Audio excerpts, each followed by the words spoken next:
Բարև ձեզ Հայք Նյուզի հարգելի հետևորդներ, ես Ռուզանա Ստեփանյանն եմ, համահայկական ճակատշարժման անդամ եւ այսօր փորձեմ խոսել 3 հանրապետության 2 համայնքներում Փարաքար եւ Գյումրի համայնքներում տեղի ունեցած տեղական ինքնակառավարման մարմինների ընտրություններից։ Փաստացի 2 համայնքում տեղի ունեցան ընտրություններ, որտեղ հիմնականում մասնակցում էր ընդդիմությունը եւ իշխող կուսակցությունը։ Այս քարոզարշավի 2 շաբաթների ընթացքում մենք ականատես եղանք իշխանական ռեպրեսիաների, լծակների օգտագործման, թե Փարաքարում եւ թե Գյումրի խոշորացված համայնքում, մասնավորաբար Գյումրի խոշորացված համայնքում գործի էր դրվել ներքին գործերի նախարարությունը, գործի էին դրվել պետական ապարատում բոլոր աշխատողները, պոլիկլինիկաները, դպրոցները, մանկապարտեզները, քաղաքապետարանի աշխատակիցները եւ ոչ միայն այդքանով Փաշինյանի իշխանությունը չէր սահմանափակվել, տևական ժամանակ էր, որ խոսվում էր Ջավախքից 4000 ընտրող բերելու մասին, Գյումրիում քվեարկելու մասին եւ այս օրերին մամուլում հրապարակումներ եղան, որ Արման Սահակյանի ձեռամբ այդ ջավախահայերը եկել են Գյումրի եւ մասնակցել են ընտրություններին, բացի այդ Վարդան Ղուկասյանը տեխնացուներից հայտարարեց, որ Գյումրիում 3642 ընտրողի ձայն է կեղծվել, երեք էլ մենք բոլորս ականատես եղանք, թե ինչպես գյումրեցի մի մարդ եկավ ընտրելու եւ տեսավ իր 2 հոգանոց բնակարանում գրանցված են 10 հոգի, որոնց ինքը բացարձակապես չէր ճանաչում, այսինքն Նիկոլ Փաշինյանի կազմակերպած այս ընտրությունները ոչինչով չէին տարբերվում նախկինների կազմակերպած ընտրություններից եւ ասեմ, որ մի բան էլ դեռ ավելին, այստեղ կատարելագործված մեթոդներ էին կիրառվում, օրինակ մամուլում գրվեց նաեւ, որ Վիվարոյի Վիգենը բազմաթիվ գյումրեցիների քարտերին, ովքեր on-line խաղեր են խաղում, գումարներ է փոխանցել եւ այս խայտառակության ֆոնին Փաշինյանի իշխանությունը Փարաքարում ջախջախիչ պարտություն կրեց, իսկ Գյումրիում այդ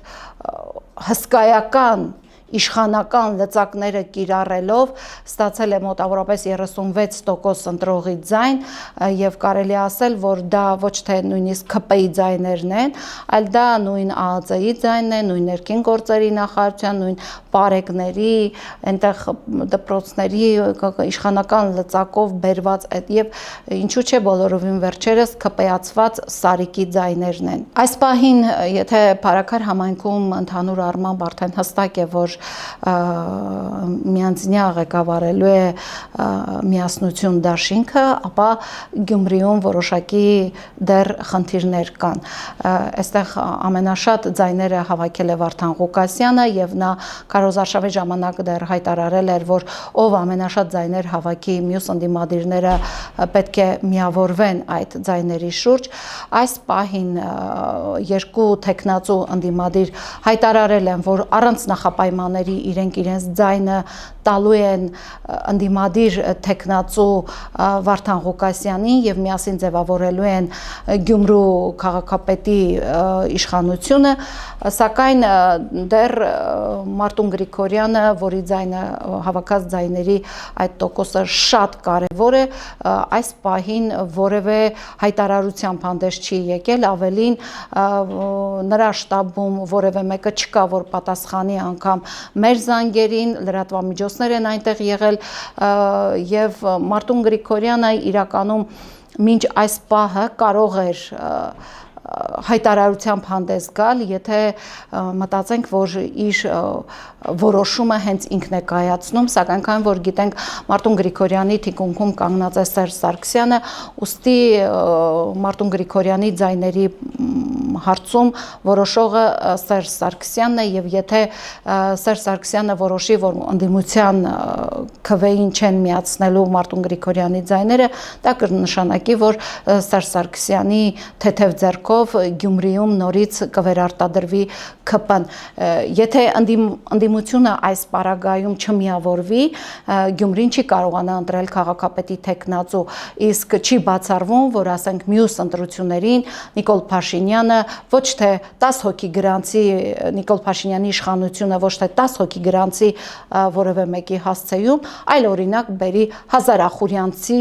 կամ 1000 ջավախցի կամ 1000 մարալիկցի եւ տանի գրանցի ինչ որ մեկ գյումրեցու հասցեին։ Եթե նորից եմ կրկնում, Սերժ Սարգսյանը չգնա նման որոշման, նշանակում է, որ Սերժ Սարգսյանը ջուր է լցնում Նիկոլ Փաշինյանի ջրաղացին եւ նորից